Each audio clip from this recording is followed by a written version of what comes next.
انسان کی زندگی کا پھل، ثمر اور جوہر اس کی اولاد ہے، اور ہر شخص اپنی اولاد کے لیے دکھ جھیل لیتا ہے، مسافتیں کرتا ہے، پردیس کاٹتا ہے، 8-8 گھنٹے، 10-10 گھنٹے، 20-20 گھنٹے مزدوریاں کر لیتا ہے کہ میں اپنی اولاد کو خوشحال کروں، اپنی اولاد کو آسودہ کروں، ان کی ضروریات کو پورا کروں۔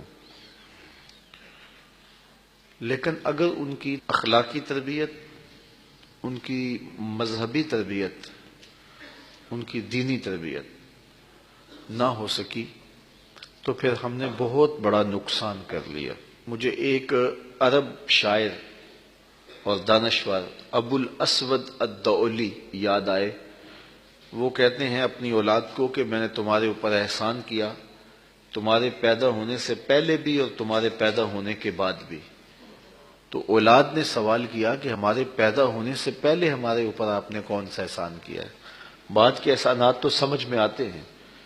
تو ابو الاسود کہنے لگا کہ میں ایک شاعر تھا، اور شاعرانہ مزاج کے تحت میں جب نکاح کرنے لگا تو میری آرزوئیں اس اعتبار سے تھیں کہ مجھے ایک خوبصورت عورت ملے جس سے میں نکاح کروں، لیکن میں نے جب نکاح کے لیے خاتون کو تلاش کیا تو میں نے اس نقطہ نظر سے کہ کل مستقبل میں تمہاری اچھی ماں بنے، یہ وہ قربانی ہے جو اپنے جذبات کی دی ہے، تمہارے پیدا ہونے سے پہلے دی ہے، تو یہ احسان میں نے تمہارے اوپر تمہارے پیدا ہونے سے پہلے کیا ہے۔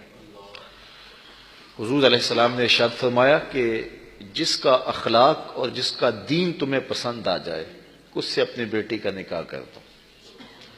یعنی دیکھنے والی چیزیں کیا ہیں؟ دو حضور نے فرمائی، دین اور اخلاق۔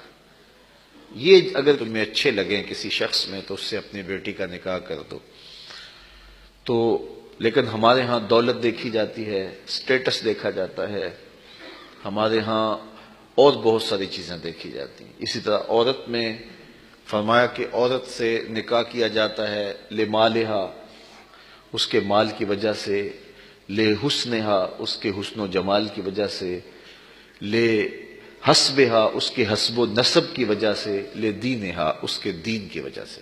4 وجہ سے عورت سے نکاح کیا جاتا ہے کہ وہ خوبصورت بہت ہے، وہ اچھے خاندان کی چشم و چراغ ہے، وہ مالدار ہے، اور وہ دیندار ہے۔ تو فرمایا کہ کامیاب وہ ہوا جس نے دین کی وجہ سے نکاح کیا، چونکہ اگر تمہاری بیوی دیندار ہوگی تو تمہارے بچوں کی بہتر ماں ثابت ہوگی، چونکہ تربیت کا جوہر ماں باپ کے ہاتھ میں ہے۔ اگر یہ دونوں مل کر کے اولاد کی اچھی تربیت کریں تو ایک صالح معاشرہ تشکیل پاتا ہے، لیکن اگر ماں کوشش کرتی ہے لیکن باپ شامل نہیں ہوتا تو پھر بھی تربیت ادھوری رہ جاتی ہے، اور اگر باپ کوشاں ہے لیکن ماں ساتھ معاونت نہیں کرتی تو پھر بھی اولاد کی تربیت ادھوری رہ جاتی ہے۔ لیکن اگر ان دونوں کی ہم آہنگی ہو اور بچوں کی تربیت ترجیح ہو تو پھر ایک صالح اور اچھی تربیت والی اولاد معاشرے کو نصیب ہوگی، جو معاشرے کا ایک صالح کردار ہوگا، جس سے معاشرتوں میں حسن پیدا ہوگا۔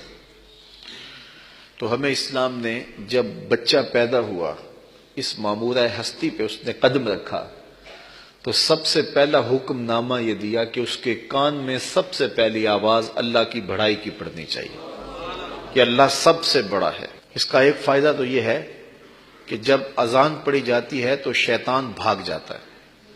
بچہ جب پیدا ہوتا ہے تو شیطان اس نئے آنے والے مہمان پر حملہ آور ہونا چاہتا ہے، اذان کی آواز سے بھاگ جاتا ہے۔ اس سے ایک تو ہم شیطان کو بتاتے ہیں کہ اس پر تیرا بس نہیں چلے گا، یہ محمد عربی کا نوکر ہے، اور دوسرا اس بچے کو بتاتے ہیں کہ تجھے مبارک ہو، تو مسلمانوں کے گھر میں پیدا ہوا ہے۔ اور جب بچہ بولنے لگے تو سب سے پہلے اس کی زبان پہ لفظ اللہ جاری کرو، سب سے پہلے وہ اللہ بولنا سیکھے۔